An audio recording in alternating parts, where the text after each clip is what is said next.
अच्छा, उसके बाद लोगों ने ये भी कमेंट किया और थोड़ा सा क्रिटिसाइज भी किया कि ये दोनों ने फौरन घर छोड़ा और ये किसी और फ्लैट में चले गए रहने के लिए, पैसे भी थोड़े थे, तो अनाया अपने पेरेंट्स के घर क्यों नहीं गई? इसके ऊपर आपका क्या ओपिनियन है? क्योंकि मुझे लगता है कि हसन बहुत ही खुददार लड़का है। वो जाके अपने पेरेंट्स इन लॉ पे डिपेंड नहीं करेगा। ही वुड वांट कि वो सर उठा के जिंदगी गुजार सके और उसकी बीवी भी उस पर प्राउड हो। ये थोड़ी कि अब आपको आपके माँ बाप ने निकाल दिया तो अब आप सब कुछ छोड़ छाड़ के बैठ जाएं। You will obviously see the parents are most welcome and we are also we can also go live there whenever we want.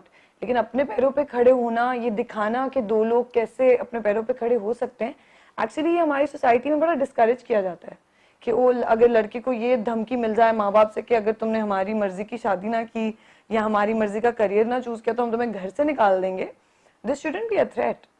लड़कों को अपने अंदर इतना कॉन्फिडेंस होना। I am against people leaving their families. I love, I mean if I were Anaya I would have loved to live with the family I was married into, but if a situation comes to this, you should be able to stand up on your 2 feet। आप पढ़े लिखे हो, आप नौकरी कर सकते हो, आपको आना चाहिए दुनियादारी, आपको आना चाहिए कि दुनिया में कैसे चलना है। तो I think it was a very good decision on Hassan's part and it was a very good lesson for the younger generation कि अगर आपने अपना बैचलर्स कर लिया है, आप अपनी अपनी नौकरी कर सकते हो, तो बिल्कुल सही है कि आप अपना अलग से रहो। And here also I think वो गोइंग बैक टू जो मैं कह रहा था, the earlier stages of Anaya जो हमने देखा था, that sort of Anaya is back, कि वो इंडिपेंडेंट होना चाहती है, वो नौकरी करना चाहती हाँ, है, वो अपने पेरेंट्स के ऊपर बर्डन नहीं बनना चाहती। सी सो इट फैमिली इज से काइंड ऑफ प्यार अंडरस्टैंडेबल। करना और फैमिली के साथ रहना इज वन थिंग, लेकिन अगर आप पे on a rainy day are you able to take care of your self? Yes she is. वो बहुत दुनियादार है, वो बिल्कुल नहीं घबराए कि नया घर है, इसकी सफाइयाँ कैसे करनी है। वो हसन को भी कहती है कि मुझे सब मैनेज करना आता है, हम बचपन से सब मैनेज कर रहे हैं। सो उस तरह दिखाया है कि she is ready for the world and I think the credit goes to the parents who raised her a certain way कि वो पैनिक नहीं कर गई कि मेरा हस्बैंड अपनी सारी दौलत छोड़ के अब अकेले चल पड़ा है तो क्या करेंगे। शी नोज कि हम पढ़े लिखे हैं और हम कुछ ना कुछ कर लेंगे। लेकिन ये जो अब मेजर डिसीजन लिया हसन और अनाया ने, आहिस्ता आहिस्ता आहिस्ता हमें लग मुझे रहा लग रहा है। है ये ड्रामा रिव्यू है और आई होप कि मेरे डायरेक्टर, राइटर और बाकी एक्टर्स जिनके बिहाफ पे मैं बोल रही हूँ वो खुश हो मेरी बातों से। ये तो अब इस इंटरव्यू जाने के बाद ही पता अल्लाह। चलेगा। लेकिन ये जो डिसीजन लिया हसन और अनाया ने, क्या आपको लगता है, क्योंकि मुझे ऐसा लगना शुरू हो गया है हाँ, कि इस डिसीजन की वजह से इवेंचुअली दोनों के बीच में ये जो इतना प्यारा रोमांटिक रिलेशनशिप है, इसमें कोई छोटी मोटी दरार तो एटलीस्ट आएगी? क्योंकि मैं इस इसलिए ये बात कह रहा हूं कि हसन, और मैं उस दिन अपने रिव्यू में भी ये बात कर रहा था, है तो एक नवाबजादा, पूरी उम्र वो रहा है एक लाड में, पैसे में, वेल्थ में, और इवेंचुअली अब जो वो धक्के खा रहा है और उसको जिस तरह की बातें सुननी पड़ी हैं, गोश्त लेने गया है, पैसे पूरे नहीं थे, कम थे, और जो बातें सुननी पड़ी, one day he will explode. I don't know, I have no idea. Of course you do, of No, course you do, I but have you won't tell no us. clue. I have no clue what's going to happen. Also because a lot of people have been anticipating, not anticipating but expecting कि Hasan might die.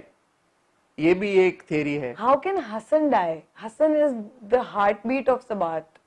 Hassan, I mean, how? How do you guys even come to that conclusion? Because I I'll have tell no you, idea. OST में आपके कोई character ने, अनाया ने सफेद कपड़े पहने हुए हैं, हाँ, शी इज तो आप विजिबली लोगों ने उससे assume कर लिया। डिप्रेस्ड, और उससे फैंस ने अज्यूम किया कि, और फिर एक दो बार एक्चुअली रेफर भी किया गया हसन को। मिराल ने उसको एक बार बोला है कि तुम मर गए तो मैं नहीं आऊंगी, मैं तुम्हारा मुंह भी नहीं देखूंगी। फिर अब बाप ने बोला कि तुम पैदा ही क्यों हुए, इस तरह के रेफरेंसेस आए हैं।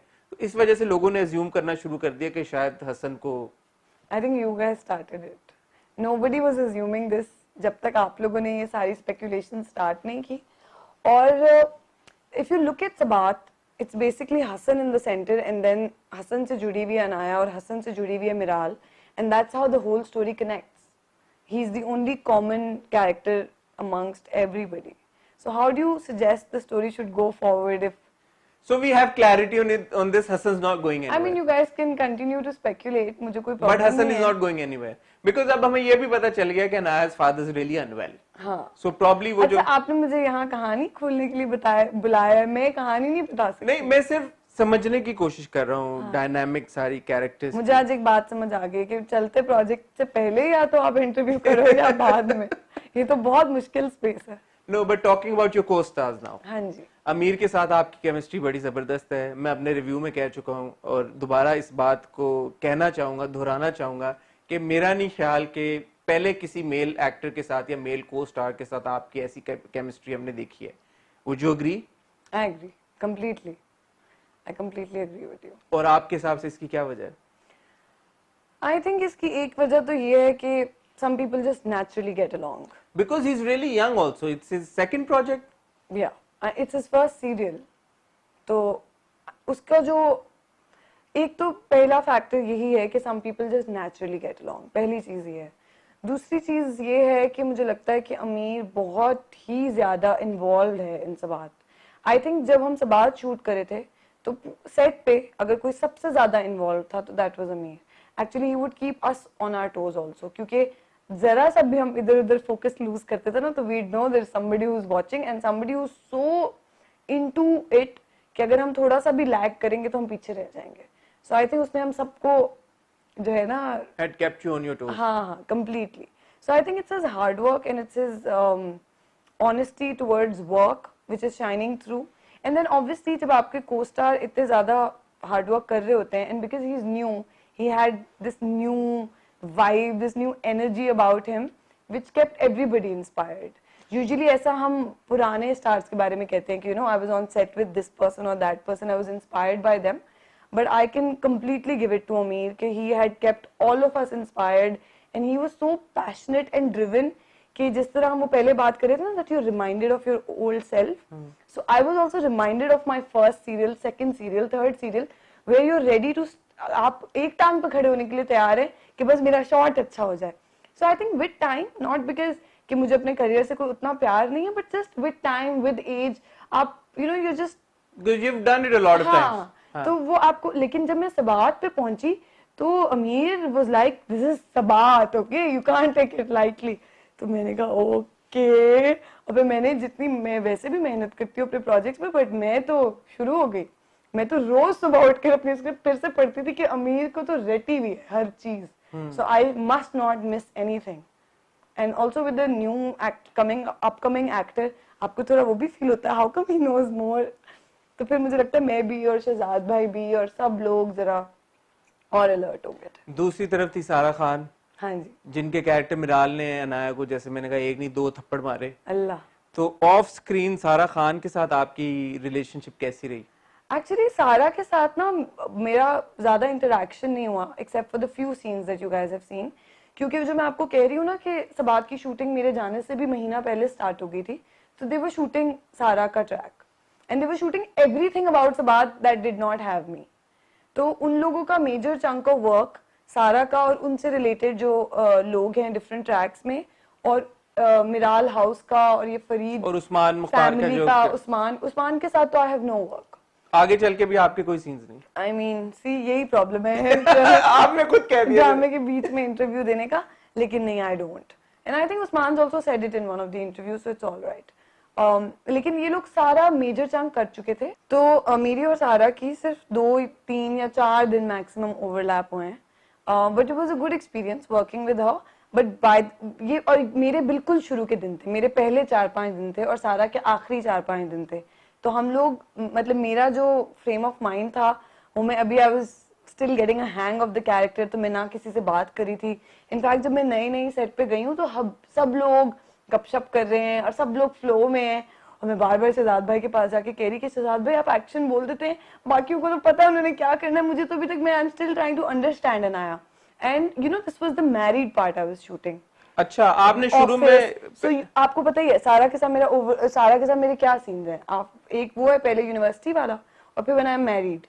तो वो सब हम पहले करने लग गए थे. जो हसन के घर में सीन्स हैं तो कॉलेज वाले आपके सीन्स शुरू में हमने देखे वो आपने एक्चुअली बाद में शूट वो मैंने एक्चुअली शादी वाली कुछ शूटिंग करने के बाद क्योंकि सारा ने चले That's जाना था। interesting. आई नो, ये आप लोगों को नहीं पता कि हम लीनियर शूटिंग नहीं करते? नहीं, हमें पता है, लेकिन मुझे ये नहीं पता था कि इस केस में स्पेसिफिकली आपने शादी वाले सीन्स पहले शूट किए हाँ जी। बिकॉज वो हम तो जब देख रहे होते हैं ना तो हमें लगता है दो कैरेक्टर्स के बीच में केमिस्ट्री डेवलप कर रही बिल्ड है, हुई है, हाँ, ऐसा नहीं तो होता। वो पहले आपकी वो केमिस्ट्री थी और हाँ, और आई थिंक हमारा हनीमून पहले था और हमारी यूनिवर्सिटी बाद में थी, इस तरह कुछ ओके, था। दैट्स रियली या इंटरेस्टिंग। और मैं कभी कभी इस तरह सुनती हूँ रिव्यूज में अपने बारे में या किसी फेलो एक्टर के बारे में कि हाँ he has improved a lot पहले एपिसोड से 10th episode, and we are like what, क्योंकि शायद हमने 10th एपिसोड पहले शूट किया, इट्स नेवर लीनियर एवर।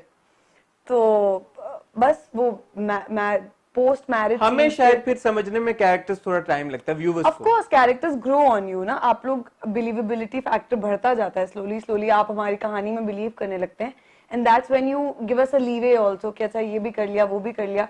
शायद मैं शुरू में थप्पड़ खा के चुप हो जाती तो आप लोग ज्यादा शोर मचाते, लेकिन वो बाद में because you also understand the character developing a certain way, so you guys also understand us more. सबात को लेके एक इशू जो आपके ट्रैक को पर्टेन नहीं करता बट एक फिर भी एक इशू था, और उसके ऊपर मैं आपका एज अ व्यूअर ही चलें फीडबैक लेना चाहूंगा। जो उन्होंने साइकेट्रिस्ट और पेशेंट का रिलेशनशिप दिखाया, उस वजह से हमें लगा कि बहुत सारी सीन्स चॉप भी किए गए। क्या आप इसके ऊपर कोई कमेंट करना चाहेंगी? एक्चुअली मुझे बिल्कुल भी नहीं पता कि क्या सीन चॉप That's very convenient. नहीं कन्वीनियंस की बात नहीं है, मुझे वाकई नहीं पता, क्योंकि mostly when you are working on your own tracks and if you are not in a certain track, आपको उसकी बहुत सारी डिटेल्स नहीं पता होती।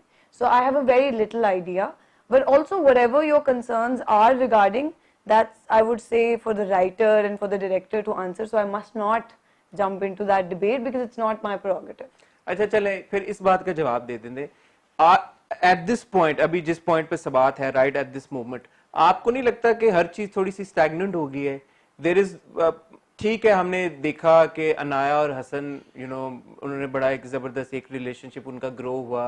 मैंने कहा कि मावरा और अमीर की केमिस्ट्री भी बड़ी जबरदस्त है, सब कुछ ठीक जा रहा है, ठीक है, बट अब उनकी जिंदगी में ऐसा कुछ हो नहीं रहा। काफी अरसे से पिछले एटलीस्ट 3-4 किस्तों में हम यही देख रहे हैं। I don't agree, and I would say कि marriages ऐसी होती है ना, कभी up कभी down कभी stable। नहीं, बट अभी डाउन तो नहीं हो रही No, ना, but अभी we तो are trying to keep it as real as possible। अगर हम आपको बहुत ज्यादा dramatic turns भी देते तो आप लोगों को लगता है ये ड्रामा है। So the idea with which Shahzad भाई worked और जिस तरह काशिफ भाई ने लिखा है, we've kept it as close to reality as possible। लेकिन मुझे लगता है कि पिछले 3-4 एपिसोड बहुत ज्यादा इंपॉर्टेंट थे